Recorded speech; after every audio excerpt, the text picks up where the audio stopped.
சமையல் everyday viewers எல்லாருக்கும் வணக்கம். இன்றைக்கி நம்ம வீடியோவில் வெஜ் ஃப்ரைட் ரைஸ் எப்படி செய்கிறதுன்னு பார்க்க போகிறோம்.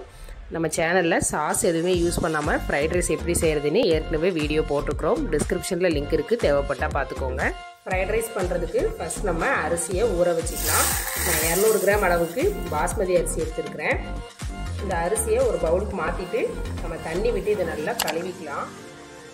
2 தடவை தண்ணி சேர்த்து நாம் நல்லா இந்த மாதிரி தேய்ச்சி விட்டு நல்லா கழுவி எடுத்துக்கலாம். அரிசியில் உள்ள ஸ்டார்ச் எல்லாமே போயிடும். நல்லா இதை நம்ம கழுவிட்டு இதை ஊற வச்சுக்கலாம். நல்லா கழுவியாச்சு. நம்ம அரிசி மூழ்கிற அளவுக்கு தண்ணி ஊற்றி இதை ஒரு 20 நிமிஷத்துக்கு ஊற வச்சிடலாம். நம்ம அரிசி ஊற வச்சு 20 நிமிஷம் ஆயிடுச்சு. நம்ம ஓப்பன் பண்ணிடலாம்.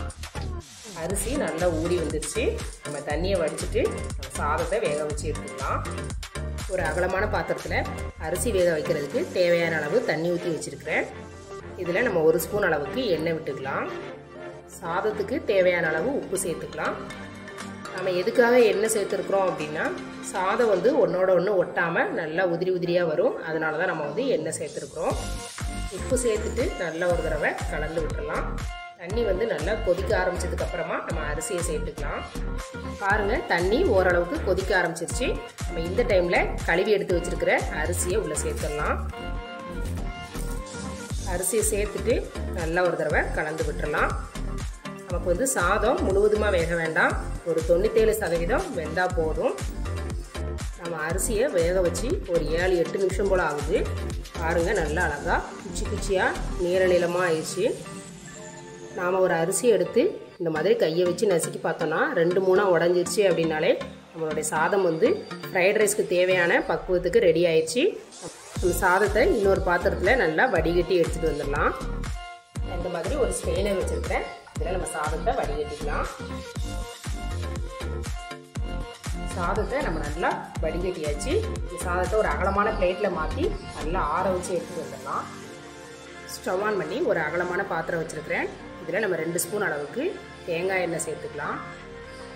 தேங்காய் எண்ணெய் சேர்த்து ஃப்ரைட் ரைஸ் செஞ்சு பாருங்கள். அதோட டேஸ்ட் ரொம்பவே சூப்பராக இருக்கும். 5 பல் பூண்டை பொடியாக கட் பண்ணி வச்சுருக்கிறேன். இதை சேர்த்துக்கலாம். பூண்டு லைட்டாக ஃப்ரை ஆனதும் நம்ம காய்கறிகள் சேர்த்துக்கலாம். நான் ஒரு பெரிய கேரட்டை இந்த மாதிரி நீளமாக கட் பண்ணி எடுத்து வச்சுருக்கிறேன், சேர்த்துக்கிறேன். 5லேருந்து 6 பீன்ஸை இந்த மாதிரி பொடியாக கட் பண்ணி வச்சுருக்கிறேன், சேர்த்துக்கலாம். ஒரே ஒரு குடமிளகாவை நீள்வாக்கில் கட் பண்ணி வச்சுருக்கிறேன், அதை சேர்த்துக்கோங்க.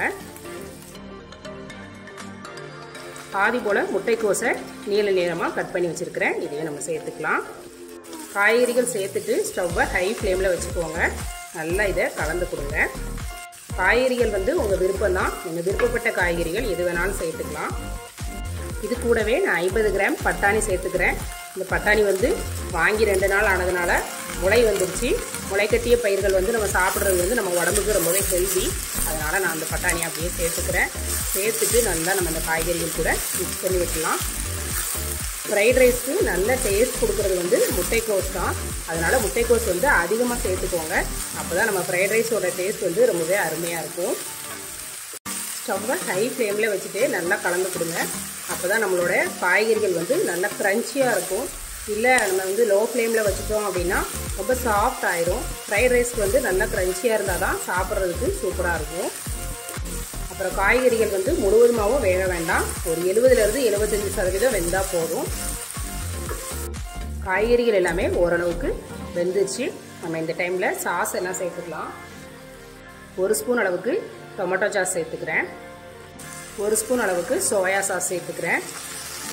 உங்கள்கிட்ட ரெட் சில்லி சாஸ் இருந்தால் நீங்கள் அதையும் சேர்த்துக்கோங்க.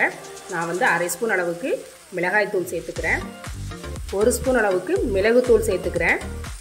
இது எல்லாத்தையும் சேர்த்துட்டு நல்லா நம்ம கலந்து விட்டுடலாம். காய்கறிகளுக்கு மட்டும் தேவையான அளவு உப்பு சேர்த்துக்கலாம். நம்ம சாதம் வேக வைக்கும்போது சாதத்துக்கு தேவையான அளவு உப்பு சேர்த்து தான் நம்ம வேக வச்சுருக்குறோம். அதனால் பார்த்து கவனமாக சேர்த்துக்கோங்க. நல்லா நம்ம மிக்ஸ் பண்ணி விட்டாச்சு. அடுத்து நம்ம ஆற வச்சு வச்சுருக்கிற சாதத்தை சேர்த்துக்கலாம்.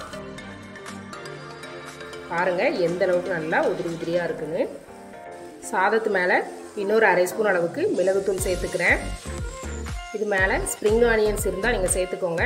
நான் கொஞ்சமாக பொடியாக நறுக்கின மல்லி இலை தூவிக்கிறேன். தூவிட்டு நல்லா நம்ம கலந்து விட்டுடலாம். சாதம் உடஞ்சிராத மாதிரி மெதுவாக கலந்து விடுங்க.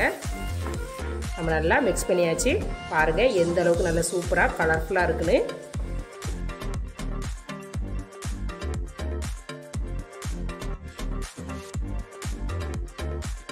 உங்களுக்கு இந்த வீடியோ பிடிச்சிருந்தா லைக் பண்ணுங்கள், உங்கள் ஃப்ரெண்ட்ஸ் அண்ட் ரிலேட்டிவ்ஸ் கூட ஷேர் பண்ணிக்கோங்க. பாருங்கள் நம்ம ஃப்ரைட் ரைஸ் எந்த அளவுக்கு உதிரி உதிரியாக சூப்பராக வந்திருக்குன்னு. நீங்களும் இந்த கலர்ஃபுல்லான ஃப்ரைட் ரைஸ் ரெசிபி வீட்டிலேயே ஈஸியாக ட்ரை பண்ணிவிட்டு எப்படி இருந்துச்சுன்னு கமெண்ட் பண்ணுங்கள்.